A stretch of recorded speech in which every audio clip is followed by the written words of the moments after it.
Hello, and thank you for clicking on this video. My name is Jeff. I am one half of the Unknown Godcast. That's a podcast I run with my wife, Missy, where we do like just crazy stuff. I mean, out of control, we do stunts and like none of those things. But what we actually do is we open up the Bible and we just dive in, get into scripture, wrestle with it, try to understand it, ask tough questions, and really seek to know God better. That's the point. Not just know about God, but to know God better. So if that sounds interesting to you, if you like this video and you want to find more of that content, I'll put all the links and everything you need to find it in the video description below.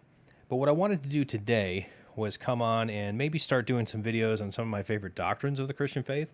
And I figured what better place to start than the doctrine of the Trinity. One of my favorite doctrines, one of those teachings of the faith that really opens up the way I understand my faith and my Christian walk altogether. And it's one of those doctrines I don't think we talk about very much. And I understand it. I get it. It's a hard doctrine to grasp.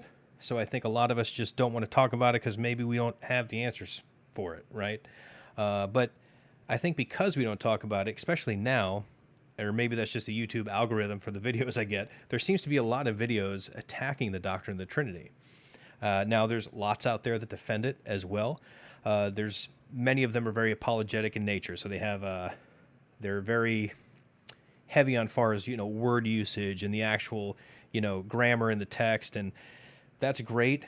We need all that stuff, and it's all wonderful. But for me, I need to simplify it to understand it in this little pea brain of mine. So hopefully, as I go through these videos and try to understand it better myself, you can come along with me on that journey, and hopefully it can help you understand it a little better as well.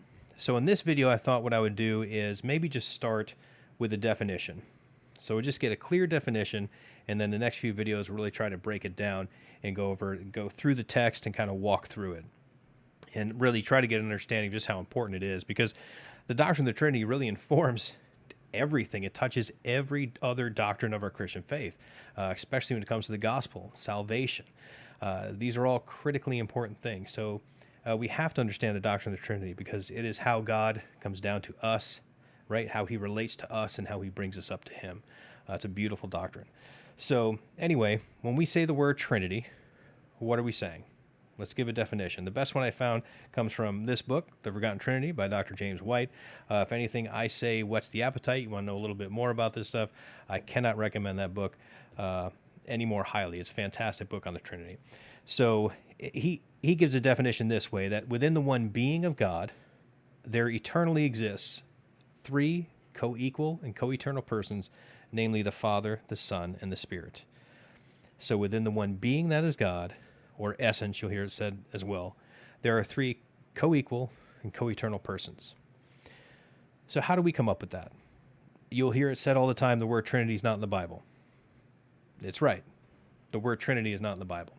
But when we take the Bible as a whole, from Genesis to Revelation, it's a progressive revelation of God. And what we see in the New Testament is it's his highest revelation he gives us about himself, about his very nature. So if we just had the Old Testament, we couldn't come up with the doctrine of the Trinity. We see hints, we see shadows of it. But if the Old Testament was all we had, we couldn't know that God is triune. But what we have in the incarnation of Christ and in the New Testament is we have this progressive and full revelation of who God is, this unfolding of his nature when we take Scripture as a whole. So that's how we come up with the doctrine of the Trinity. And so that's the definition of the Trinity. And the reason we define it that way is because when we come across, or when we go through Scripture, when we survey it from Genesis to Revelation, we come across a few different truths. Number one, we find out that God is one. That's very important. Deuteronomy chapter 6, verse 4, Hear, O Israel, the Lord your God, the Lord is one. But yet we also hear three persons, or read about three persons, the Father, the Son, and the Spirit. They seem to be distinct, and they're all called God. And they all seem to be co-eternal and co-equal with each other. So these are the truths that we come across as we read the whole revelation of Scripture. And that's how we formulate this doctrine of the Trinity. And when we understand the Trinity, it really should be the atmosphere we live in as Christians, because it changes everything. We know the nature of God, how God relates to us, and how we relate to him. So as we go through these next few videos, I want to really try to unpack that. We'll go through we'll open up the Bible, work our way through that doctrine, and maybe talk about just why this is so critically important, and just how beautiful of a doctrine this is. And so I hope you'll join me on this journey. I'll see you next time.